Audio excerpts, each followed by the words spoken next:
Perkenalkan, nama saya Maria Kristiani Manatri, mahasiswa dari jurusan Kebidanan Poltekkes Kemenkes Makassar. Di sini saya akan menjelaskan mengenai 60 langkah APN atau asuhan persalinan normal. Asuhan persalinan normal adalah asuhan yang bersih dan aman pada persalinan kelas 1 sampai dengan kelas 4. Langsung saja pada tahap awal melihat tanda dan gejala pada kelas 2.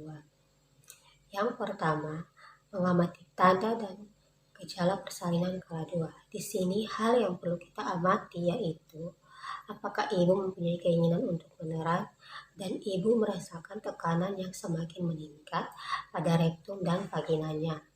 Perineum menonjol serta vagina membuka. Tahap selanjutnya, menyiapkan pertolongan persalinan. Yang kedua, memastikan perlengkapan bahan dan obat-obatan esensial siap digunakan. Di sini kita harus mematahkan ampul oksitosin 10 unit dan menempatkan tabung suntik steril sekali pakai di dalam partuset. Yang ketiga, menggunakan baju penutup atau celana plastik yang bersih serta menggunakan penutup kepala dan juga kacamata. Hal ini bertujuan untuk melindungi kita pada saat menolong proses persalinan. Yang keempat, melepaskan semua perhiasan yang kita gunakan di bawah siku, serta mencuci kedua tangan dengan menggunakan sabun dan air bersih, air mengalir, dan mengeringkan tangan dengan handuk yang bersih. Yang kelima, memakai satu sarung tangan BTT atau steril untuk semua pemeriksaan dalam. Yang keenam, mengisap oksitosin 10 unit ke dalam tabung suntik dengan memakai sarung tangan, disinfeksi tingkat tinggi atau steril, dan meletakkannya kembali di dalam partuset. Tahap selanjutnya yaitu memastikan pembukaan lengkap dengan janin baik. Yang ketujuh, membersihkan vulva dan perineum. Menyekatnya dengan hati-hati dari depan ke belakang. Di sini kita menggunakan kapas dan kasa yang sudah dibasahi dengan air disinfeksi tingkat tinggi.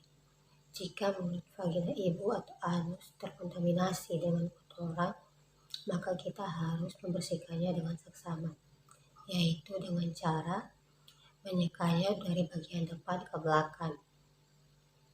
Setelah itu, buang kapas dan kasa yang telah terkontaminasi di dalam tempat yang benar dan menggantikan sarung tangan jika sarung tangan tersebut telah terkontaminasi. Lalu, membukanya dan merendamnya di dalam larutan dekontaminasi. 8. Menggunakan teknik aseptik, melakukan pemeriksaan di dalam untuk memastikan bahwa pembukaan serviks sudah lengkap dengan selaput ketuban belum pecah, sedangkan pembukaan sudah lengkap, maka kita harus melakukan amniotomi. Yang kesembilan, mendekontaminasi sarung tangan dengan cara mencelupkan tangan yang masih memakai sarung tangan ke dalam larutan klorin 0,5% dan kemudian melepaskannya dalam keadaan terbalik. Sarung tangan direndam di dalam larutan klorin 0,5% selama 10 menit. Kemudian kita mencuci kedua tangan. Dan yang selanjutnya, yang ke-10, memeriksa denyut jantung janin atau DJJ. Setelah kontraksi berakhir, untuk memastikan bahwa DJJ dalam batas normal 100-180 kali per menit, maka kita harus mengambil tindakan yang sesuai jika DJJ tidak normal dan juga mendekontaminasikan hasil pemeriksaan dalam DJJ dan semua hasil-hasil penilaian serta asuhan lainnya pada patograf. Tahap selanjutnya, menyiapkan ibu dan keluarga untuk membantu proses pemimpinan meneram. Yang ke-11, memberitahu ibu bahwa pembukaan sudah lengkap dan keadaan janin baik. Membantu ibu berada pada posisi yang nyaman sesuai dengan keinginannya. Di sini kita harus menunggu hingga ibu mempunyai keinginan untuk meneran, dan juga melanjutkan pemantauan kesehatan dan kenyamanan ibu serta janin sesuai dengan pedoman persalinan aktif dan mendokumentasikan temuan-temuan. Dan yang selanjutnya, kita harus menjelaskan kepada anggota keluarga bagaimana mereka dapat mendukung dan memberikan semangat kepada ibu pada saat ibu mulai meneran. Yang ke-12, meminta bantuan keluarga untuk menyiapkan posisi ibu meneran. Pada saat ada HIS, bantu ibu dalam posisi setengah duduk dan pastikan ia merasa nyaman. Yang ke-13, melakukan bimbingan meneran saat ibu mempunyai meneran yang kuat. Untuk membimbing ibu meneran saat ibu mempunyai keinginan untuk meneran. Dan juga memberi dukungan serta semangat atas usaha ibu untuk meneran. Dan yang selanjutnya, membantu ibu memberikan posisi yang nyaman. Dan juga mengajukan ibu untuk beristirahat di antara sela-sela kontraksi, serta mengajukan keluarga untuk menunggu dan memberikan semangat kepada ibu, menganjurkan asupan cair, dan memeriksa DJJ setiap 5 menit. Jika bayi belum lahir, segera dalam waktu 120 menit atau 2 jam,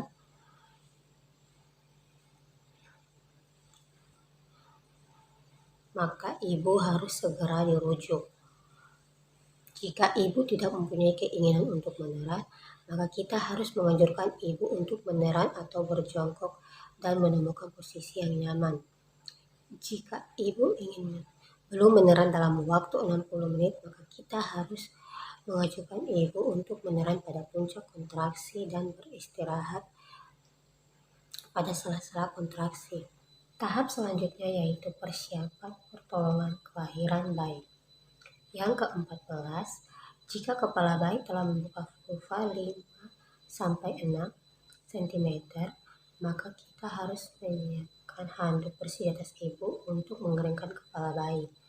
Yang ke-15, kita meletakkan kain yang bersih, dilipat tepat di bagian bawah bokong ibu. Yang ke-16, membuka partusep. Dan yang ke-17, memakai sarung tangan DTT atau steril pada kedua tangan.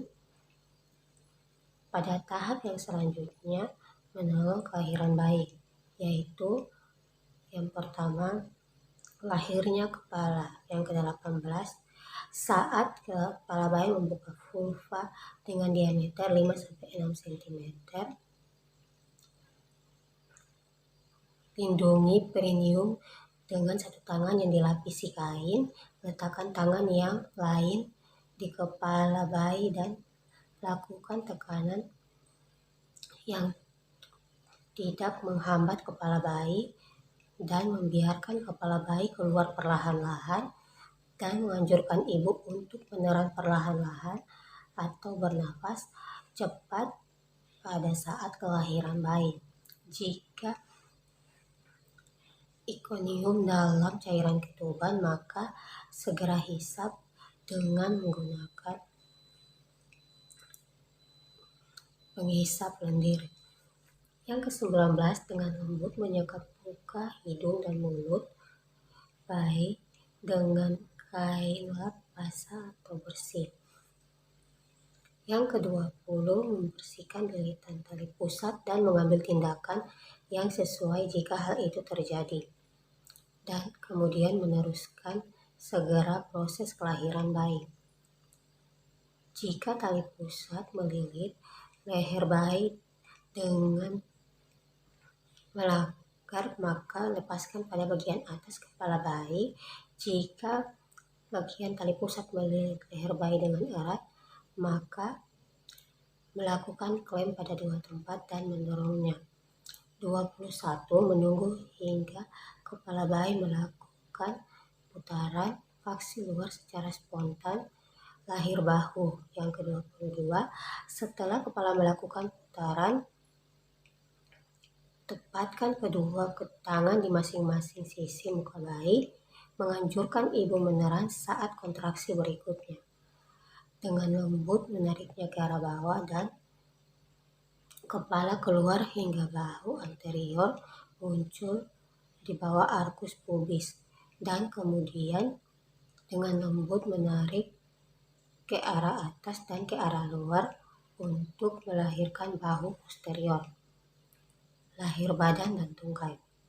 Yang ke-23, setelah kedua bahu dilahirkan, maka melurus ke tangan kepala bayi yang berada di bagian bawah ke arah perineum tangan, membiarkan bahu dan lengan posterior lahir di tangan tersebut, dan menantikan kelahiran siku dan tangan bayi saat melewati perineum.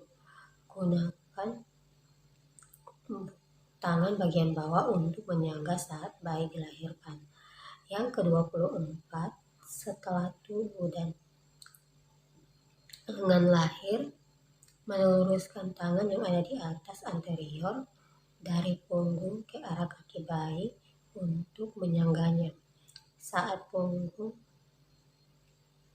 lahir dan tarik kedua mata kaki bayi dengan perlahan dan membantu kelahiran kakinya. Tahap selanjutnya, penanganan bayi baru lahir. Yang ke-25, nilai bayi dengan cepat. Kemudian kita letakkan bayi di atas perut ibu dengan posisi kepala bayi sedikit lebih rendah daripada tubuhnya. Jika tali pusat terlalu pendek, maka letakkan bayi di tempat yang memungkinkan. Yang ke-26, segera mengeringkan bayi dan membungkus kepala dan badan bayi, kecuali bagian pusatnya. Yang ke-27, menjepit tali pusat bayi menggunakan klem kira-kira 3 cm dari pusat bayi. Melakukan urutan pada tali pusat, mulai dari klem di 2 tempat 2 cm dari permukaan pusat bayi. Yang ke-28 yaitu memegang tali pusat dengan satu tangan, melindungi bayi dari gunting, dan memotong tali pusat di antara kedua klem tersebut. Yang ke-29, mengganti handuk yang basah dan menyelimuti bayi dengan kain atau selimut yang bersih dan kering menutupi bagian kepala bayi dan membiarkan tali pusat terbuka. Jika bayi mengalami kesulitan bernafas, maka kita harus mengambil tindakan yang sesuai. Yang ke-30, memberikan bayi kepada ibunya dan menganjurkan ibunya untuk memeluknya dan memberikan ASI jika ibu mengkehendakinya. Yang selanjutnya yaitu penanganan bayi baru lahir, pemberian oksitosin. Yang ke-31, meletakkan kain yang bersih dan kering. Lakukan palpasi abdomen untuk menghilangkan kemungkinan adanya bayi kedua. Yang ke-32, memberitahu ibu bahwa ia akan disuntik 2 menit setelah kelahiran bayi. Memberikan suntikan oksitosin 1 ml di sepertiga paha ibu bagian luar setelah mengaspirasinya terlebih dahulu. Penanganan tali pusat terkendali. Ke-34, memindahkan klem pada tali pusat. Ke-35, meletakkan satu tangan di atas kain yang ada di perut ibu, tepat di atas tulang pubis, dan menggunakan tangan ini untuk melakukan palpasi, kontraksi, dan menstabilkan uterus, memegang tali pusat, dan mengklem tangan yang lain. Yang ke-36, menunggu uterus berkontraksi dan kemudian melakukan penanganan ke arah bawah, menaikkan tali pusat dengan lembut, kemudian lakukan tekanan yang berlawanan pada bagian uterus dengan cara menekan bagian uterus ke arah atas dengan hati-hati untuk membantu terjadinya inversio uteri. Jika plasenta tidak lahir antara 30-40 menit, maka menghentikan penanganan tali pusat dan menunggu hingga kontraksi berikutnya dimulai. Jika uterus tidak berkontraksi, maka meminta ibu untuk melakukan rangsangan putih susu. Yang ke-37, setelah plasenta terlepas, meminta ibu untuk sambil menarik tali pusat ke arah bawah dan kemudian ke arah atas, mengikuti vulva jalan lahir sambil meneruskan tekanan perlawanan arah pada uterus. Jika tali pusat bertambah panjang, pindahkan klem hingga berjarak sekitar 5-10 cm. Jika plasenta tidak terlepas, setelah melakukan penanganan tali pusat selama 15 menit, maka mengulangi pemberian oksitosin 10 unit, menilai kandungan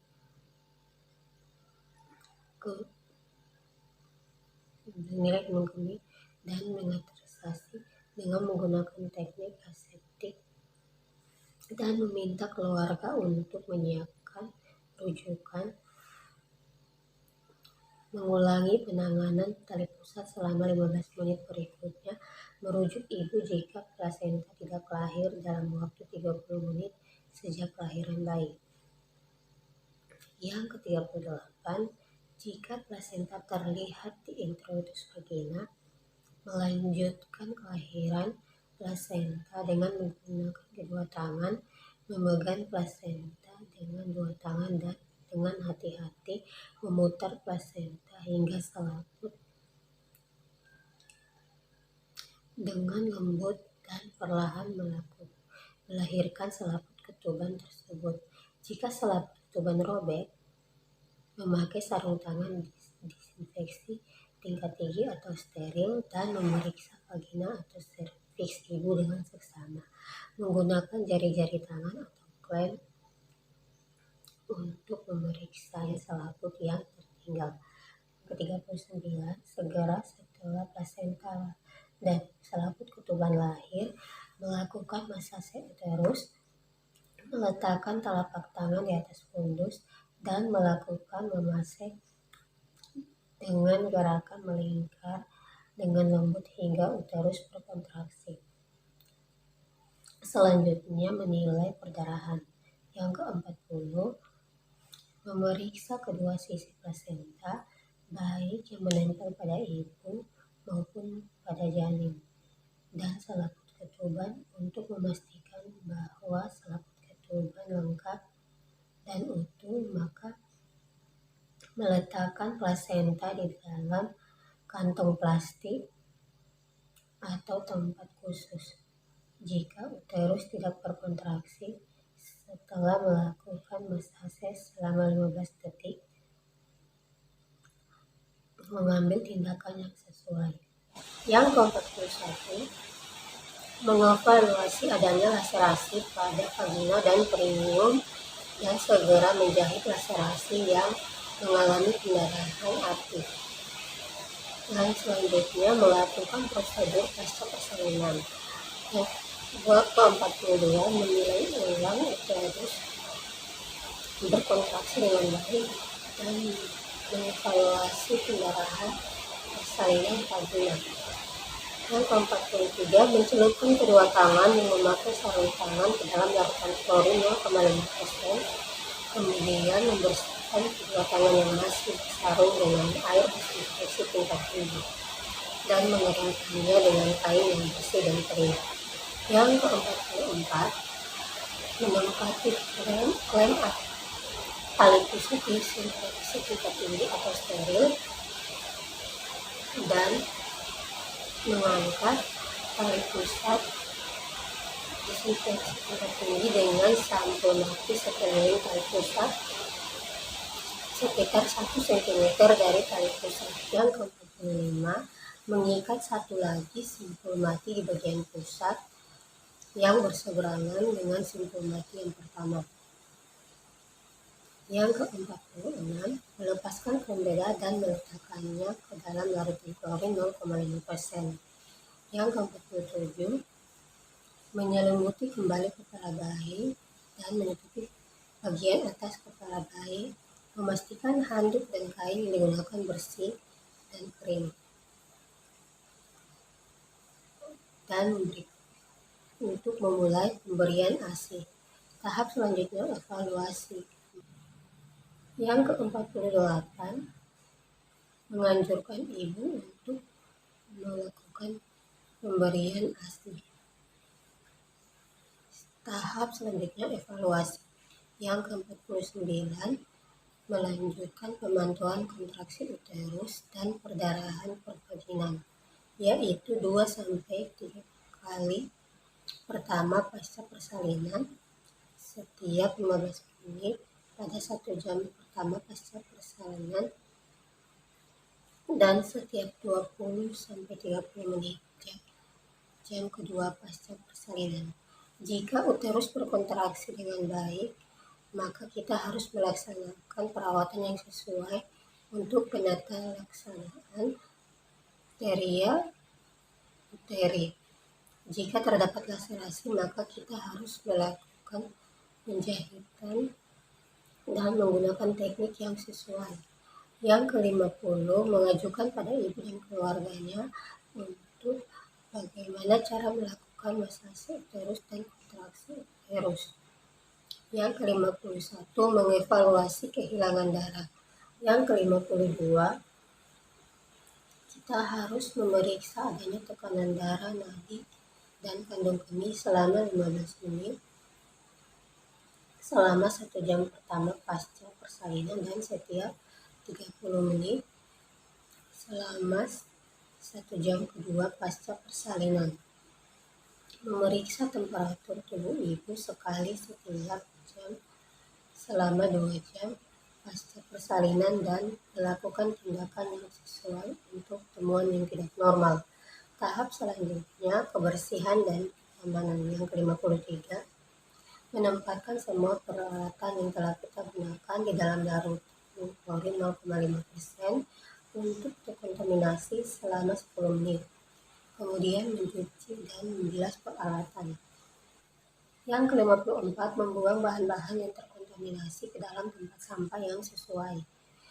Yang ke-55, membersihkan ibu dengan menggunakan air disinfeksi tingkat tinggi dan membersihkan cairan ketuban dan darah, membantu ibu memakai pakaian yang bersih dan kering.